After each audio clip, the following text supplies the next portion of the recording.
Hello! So today we are doing a wrap-up. We're going to talk about all the books that I read in the month of April. This month I read 8 books total, and I had a couple that were home runs, a couple that I have very mixed feelings on, and even a dud or two. Well, I think just one. So a nice variety of feelings coming from me this month. But I definitely stepped outside of my comfort zone with some of these books. There were a couple on here that were very outside of the realm of what I typically read. I wasn't super rewarded by that, but here we are.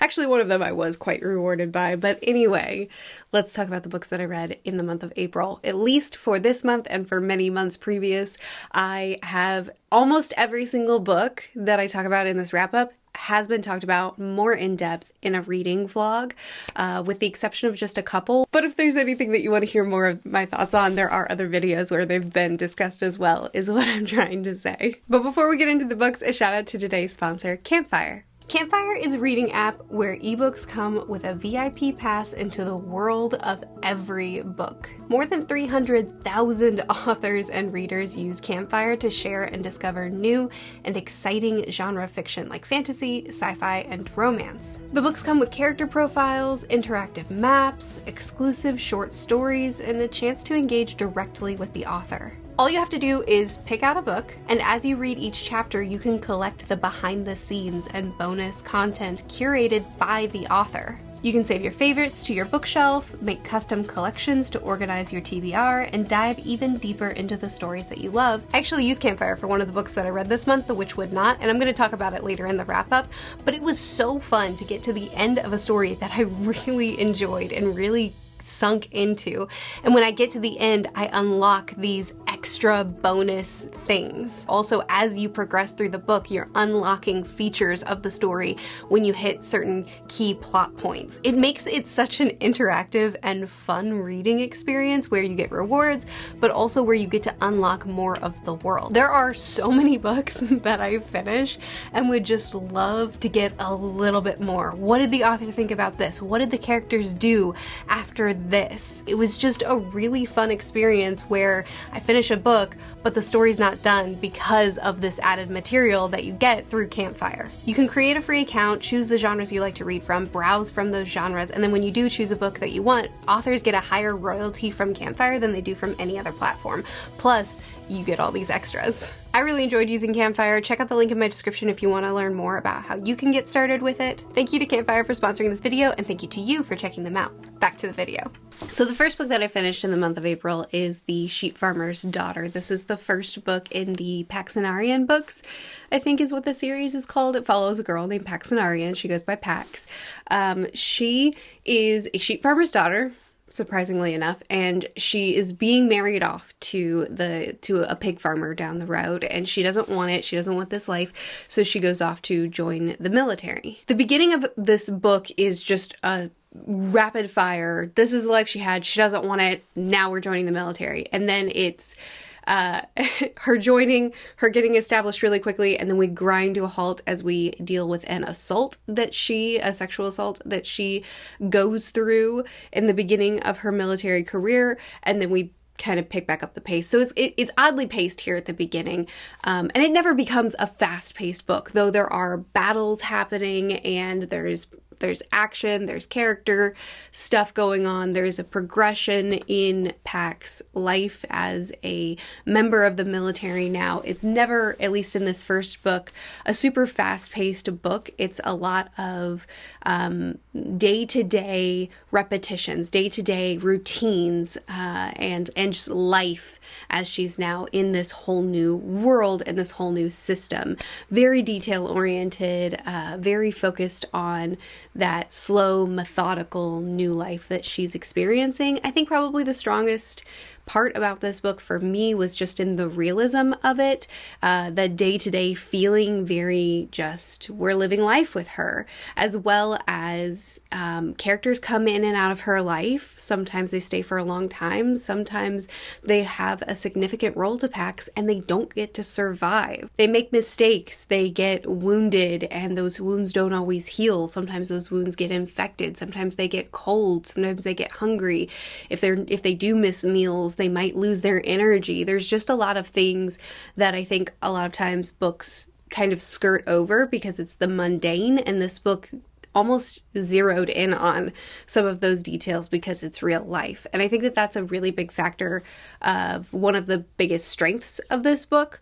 And while this book didn't ever really fully capture my attention, I did appreciate a lot about it. But throughout reading the whole book, I did feel a distance from what was happening. I felt a distance from Pax, who was naive in the way that she perceived the world, and she was a sheep farmer's daughter, so she didn't have a lot of life experience under her belt. So that makes sense. But a lot of times she would ask questions about the world and about duties and about expectations, and people would just kind of give her the information, just tell her, and that was how we, the readers, would receive information as well. So a lot of dialogue is how we learned stuff.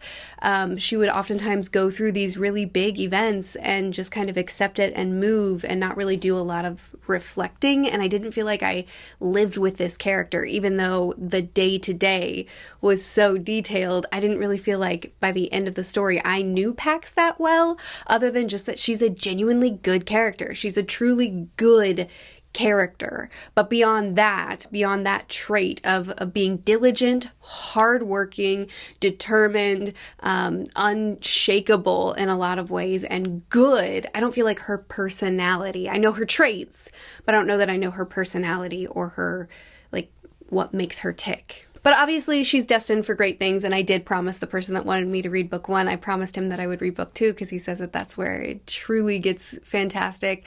And there were a lot of commenters on my reading vlog saying that they love this series so much. So I'm going to read book 2, but it'll probably be a couple of months because I enjoyed this, but I don't have a load to say about it. Even though I feel like I just talked about it for a really long time, I don't feel like I have a load to say about it. Isn't that weird? Anyway, small favor. This is Dresden Files book 10. This will be quicker because it's book 10 in a series. I did do a spoiler-filled review for this, so there's been a lot of dialogue for it already. I loved this book. It really took me through the ringer. It was very rude, actually. Lots of action, probably more action than a Dresden book typically holds, which is saying something, because these books are always fast-paced. There's always a ton of explosions. It's a wizard detective, if you don't already know. I feel like you probably do. But Dresden is a wizard who works as a detective, and he works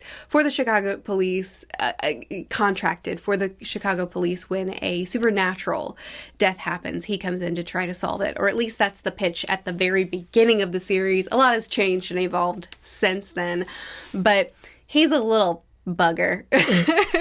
He's just all the time looking someone in the eyes who's so much more powerful than him and so much stronger than him and should not be disrespected. And he just goes ahead and disrespects them. And it's just, every time, it cracks me up. But he has a heart of gold. He works hard to protect the people in his life, and it doesn't always work out the way that it should. And there are characters in this series that I love so deeply, and this book really tried to cause me harm, and it succeeded. It succeeded. But also the world is opening up so much. It's getting so much bigger. There's a lot of things. Each book is opening up so many questions that I have, and then the next book will only close a few while still saying, but what about this? And that's so rude as well. I don't know. It's kind of hard to talk about a book 10 in a series. I'm enjoying myself a lot. It was an excellent book. Next is Lilac Girls. This is another one that I have mixed feelings on. It's primarily because this type of historical fiction isn't typically my thing. So the Lilac Girls is set in World War II. We are specifically on a concentration camp exclusively for women, and this one we follow a doctor working at the camp. We're following 2 Polish girls. I mean, there's many people there, but 2 sisters specifically, as well as a woman that is in New York in another time. And at first I didn't understand how her story was even relevant to anything, but it does all end up tying together. This story is extremely hard to read at times. They're incredibly difficult scenes, but it's very, very important because this is a part of the war. This is a type of concentration camp. There are experiments done on these women that I had no idea about. It's not one of the more widely reported on tragedies. And it's a good reminder that no matter how much you look into the tragedies that happened during this time, there's more to uncover. I mean, it's truly devastating to read these people's stories. And this book is based on real people. This book is based on true testimonials, real court cases that the author sifted through and tried to create a narrative, a fictional narrative based off of real stories of real people and real sufferings. So we're encountering the tragedies, the really difficult scenes that we're reading in this book are historical occurrences. And it's devastating and it's brutal and it's terrible. And I definitely do recommend it solely for the purpose of learning more. I think a big factor for me is that I really just wanted it to be nonfiction. I was so moved by learning about this. We bounce around between these three perspectives and we get to know their individual stories and see their individual parts that they play before it kind of all comes together. And sometimes the way we would bounce between perspectives felt quite jarring to me, and I'm very accustomed to balancing perspectives, but something about this just didn't fully click for me. And I think part of it is just because the type of nonfiction that I'm typically really, really interested in is reading someone's story that has survived a tragic event or a tragic time in history and learning more about history through that very close, personal, intimate story. And so I think a big part of why I didn't fully connect with this the way I think most people probably do is just because I was reading these people's stories and I just kept thinking, I want to read their story. I want to look for a nonfiction following some of the rabbits, some of the women that went through this experimentation, and I want to read their story told by them or by, a ghostwriter that they worked with, which is such a specific thing, and I feel bad even saying it because how is that a helpful review to you? But I don't know. That was what I came away from this book. I'm grateful that I read it because one, my neighbor gave it to me because she wanted to talk to me about it and I was able to talk to her about it, and that's great. But also because I learned about this piece of the war that I had never heard about before. But I just want to look for nonfictions that might tell the story a little bit more intimately, I guess, which is terrible because I know it'll be hard to read, but it should be read, I think. Sorry, I know that review isn't super helpful. Oh, golly gee. Oh, I didn't even put this in the graphic because I forgot about it. I read A Court of Mist and Fury this month. I didn't even put it in. I guess I'll edit the graphic and I'll put it in there. So I read 9 books this month. Oh, that's so funny. I completely forgot about it until I was looking at the spreadsheet. Thanks, Lynn. So I read A Court of Mist and Fury this month. So this is the second book in the Court of Thorns and Roses series, I think is what the series, yeah, it is. I read the first book like 4 years ago, 5 years ago, who knows, and I didn't like it. I mean, I thought it was okay. I didn't love it. And one of the big reasons why I said I will never continue on with the series is because I was so uninterested in who the love interest moving forward was going to be, because of book 1. And I was like, I don't want this person to become a love interest. Get out of here with that. And so I promised, even in a recent live stream where I was doing readings friends, and my friend who loves the series was Laura from Fantasy Awash was telling me, you just got to read book 2 because it changes everything. And I was like, I just won't. And then I did. My friend Amber Elise from the channel Amber Elise, she and I have decided to start a book club called Opposites Attract, and we have totally opposite taste in books. And so we're just reading a book for each other every month, and we take turns picking the book, and we just talk about it and hang out. And it's like a grumpy sunshine kind of vibe. And we take turns being the grumpy and the sunshine. I'm going to be the grumpy for this particular live stream, which comes out on Wednesday. We're doing it on Wednesday. I need to text her and confirm that. So anyway, this was the first book that she picked for the Opposites Attract live stream book club. And I'll link that in the description of this video if you want to attend. So she loves this book, and I get to be the grumpy. I didn't love this book so much. It was about a 2.5 star for me. I didn't hate it. There are scenes that I really liked about it. Visiting the night court, getting to see the world from this perspective, getting to get to know certain side characters that were so interesting. I genuinely enjoyed. There were even some scenes with Feyre and love interest of this book that I also enjoyed, but there were also many that I did not. It's not my style of book. This is not my type of book, but there was plenty that I was able to appreciate from it, and then there was plenty that I did not appreciate from it, specifically near the end, which is apparently everybody's favorite part, that I just was crash and burn for me. Just crash and burn. So we'll get into all of that in the live stream, but my overall thoughts about this book is I'm glad I read it, because now people can stop telling me, but book 2 will change your mind. And I can confidently say that I just don't like it. I just don't like the series. And that's fine. It's okay. But I also am so happy for you if you do. But anyway, for the Opposites Attract series that we're doing, the goal isn't to be like ranty and angry. The goal is just to be two friends hanging out talking about a book where we have different perspectives. So it's gonna be a good time. We're gonna probably fight, but like fun, because I love her. Son of a Sailor. All right, so this one was a shucks deal. Wow, okay, another 2-star. That sucks. Son of a Sailor follows the notorious Captain Blackbeard, who's going back home after his father passes away. So he's going home to visit family, to mourn, to just take a break, and a lot of reflecting on grieving that happens in this book, as well as he meets a mermaid, and you would think I'd love that, and gets to hang out with her, and then it's really in the last 60 to 65% of the book was boring, and then it finally got a little bit more interesting, but then it was kind of like just a lot of action, but I never actually cared about anything. So at the beginning, our protagonist goes home, and he does a lot of reflection of grief. He sees his mom, he sees his past lover, and he is just reflecting on life, but it's like these big swaths of reflection that are kind of poetic and like trying really hard to be deep, which felt awkward in the hands of a character that I literally just met, and all I know about him is he's a notorious pirate, and like that's it. And so it just kind of felt kind of try hard, which just feels really mean to say, but that is how I felt about it. And then the book was just very slow. There just wasn't anything happening in it for a long time other than just these long swaths of either introspection or dialogue. And I didn't like the writing in this book, not just because of the things that I said, but also because this is so specific. There was so much physicalization that was happening. Like it read like the author got the cliche writing advice, said is dead, and then like took it as law. I don't have a lot to say about the story because I don't feel like the story did much until the end, and then, you know, should I tell you about the end of the book?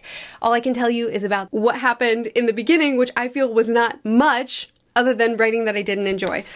So I'm just going to move on to the next book. Jingo! That was a good one. I liked Jingo. This is the next City Watch book, and I enjoyed this so much. So a piece of land starts coming up from the water, which reignites a feud over this land.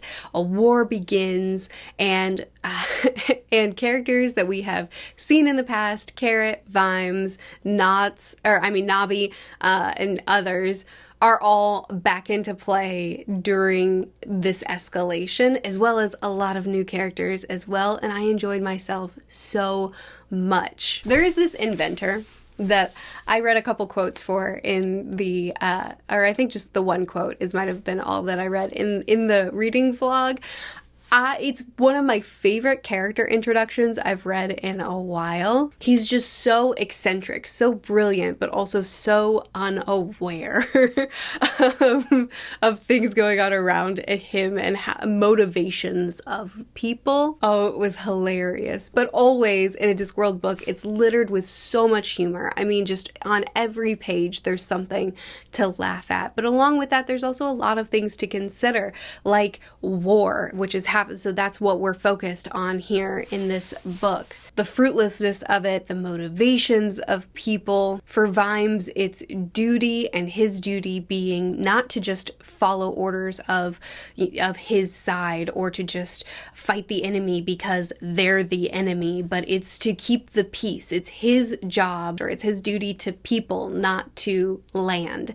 And I really, really enjoyed that. I think that there was a lot of really great stuff for Vimes. Unfortunately, the rest of the City Watch, I feel like, didn't get as much characterization or as much of progress in this book. They were just kind of set pieces that did their shtick, but like didn't do as much for their characters, if that makes sense. So that was the one thing that I felt that this book was missing. But other than that, this book delivered everything that I want a Discworld book to deliver, which is humor, chaos, and things to think about. There was definitely a little bit of, no, we can't just move on from that deeply thoughtful thing that you just threw at me in the middle of this chaos. You can't just move on and continue on into chaos again. I'm now internally spiraling, and that's exactly what I want from a Discworld book. Next up is The Witch Would Not, and this is the book that I read through the Campfire app.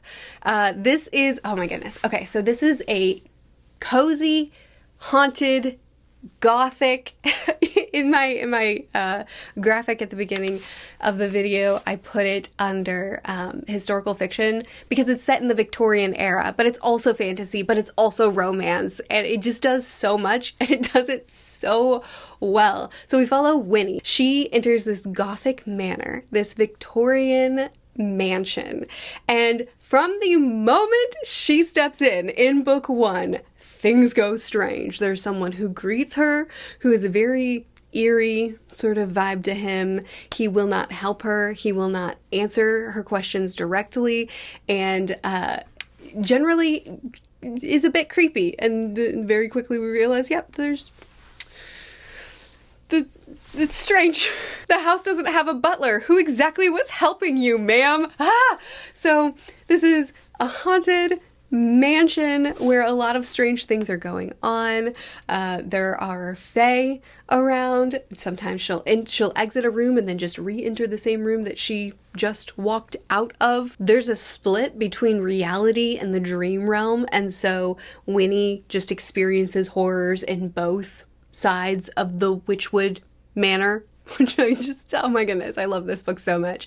It did such a good job of being creepy and haunted and eerie and strange, but also somehow very light. Like, for instance, the way Winnie responds to certain things that she encounters from chapter 1 is just very even-keeled and level-headed. And let me read you a quote real quick. "Bravado," Winnie said softly. "I fear you're incorrect, Mr. Quincy.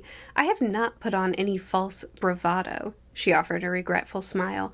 "All of my worst fears take the form of human beings, you see. As soon as I realized you were a fairy, I lost my fear entirely." And that is a pretty good summation of one of the themes in this book as well, which I won't divulge to you because I do feel like that would venture into spoiler territory. But Winnie is just such a great main character to follow. She's so even-keeled, level-headed, strong, but in the best ways. Also, I read Half a Soul by this author, and I really enjoyed it, and romance is not my genre, but every now and then I like a romance, and Half a Soul is one that I did really enjoy. I didn't continue on with the trilogy, and this is technically, I think I would call it is technically a sequel trilogy because it takes place like 25 to 30 years later, I think it was.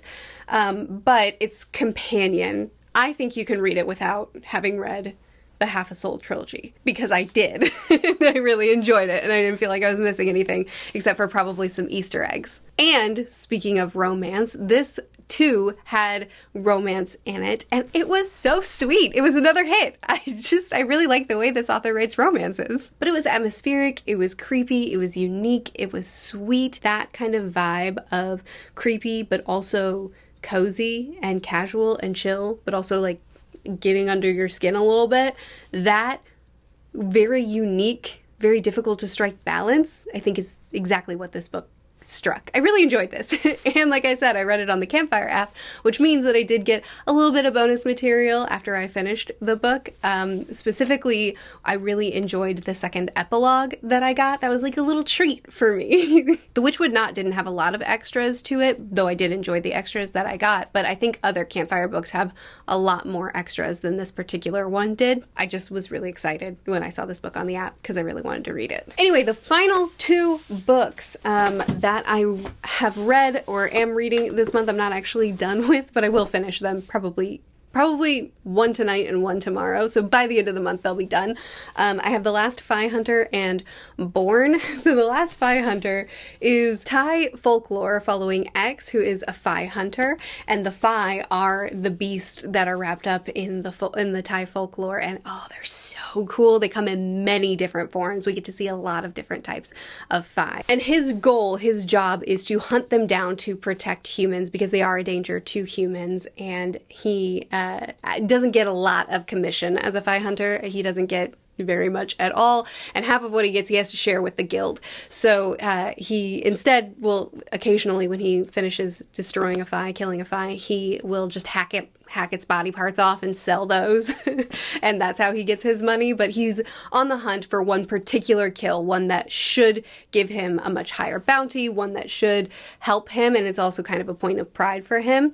But he ends up getting tangled up with a pregnant woman who asks him to escort her through a forest full of Fae, and she's pregnant, and the Fae really like targeting the unborn. There's super tasty blood. So she has a bigger target on her back even than your average human would. So he escorts her. They get up to a lot of trouble, but I do have some pretty mixed feelings about certain aspects of the book as well. This is going to be in my next reading vlog, and I have a lot of thoughts, so please do tune in because once I finish this book, we're gonna need to talk about some things. I'm also currently reading Born. I'm almost done with it. And it's... How do you describe Born? Oh no. So there's this levitating bear. Hold on, let me just read to you the first sentence in the book. I found Born on a sunny gunmetal day when the giant bear Mord came roving near our home. So Born is a creature that Rachel, our protagonist, found tangled up in the levitating bear's fur. Does that sound fine? Do you feel like you learned some things now? So this is a desolate world that she's surviving in. Her and her boyfriend are surviving in, and then Born comes into their life, and he's this creature that can morph into other things. It can mimic them if it wants to. It can talk. It can grow a million different eyeballs. It can kill someone. It is a creature that Rachel adopts and makes into her child of sorts. This is a weird book. Again, this will be in a reading vlog, and I am talking extensively about it as I read it, so we're gonna have a lot to talk about in this, so I just want to tell you that I'm reading these books, but I can't actually give you final thoughts on them, but I will say mixed feelings. I love this book. It's the weirdest thing I've read in a while, and I kind of love it for that, but I also I love Vandermeer books. He's quickly becoming a new favorite author for me. Speaking of future reading vlogs, I plan on, at least in the month of May, potentially switching things up in the way that I do a couple of things. So, since I don't like doing a reading vlog right before or right after a wrap up because it just starts to feel a little bit redundant to do 2 videos in a row talking about the same books. So instead, I'm going to try something new, and on Thursday I will do a TBR video talking about the books that I plan on reading in May, as well as a TBR video together. It's one video where I talk about what I plan on reading and what I plan on making, what kind of content I plan on making in the month of May. So we're just checking in on what May is going to look like, and I'll kind of take you through my upload schedule, what I plan on doing for May. And I think it's going to be fun. I think I'm actually really excited about the vlogs that are coming in May. So that's it for my April wrap up. I feel bad because there were a couple of books I didn't like in this, and I feel bad not liking books. So forgive me if you liked something that I didn't like. But I also liked some things, so, talk to me about those too. But I am very excited about May, so I will talk to you on Thursday about that. Please do chat with me more in the comments about any of these books, if you've read them, if you plan to read any of them, if anything piqued your interest, like Born. I'll see you again soon. Bye.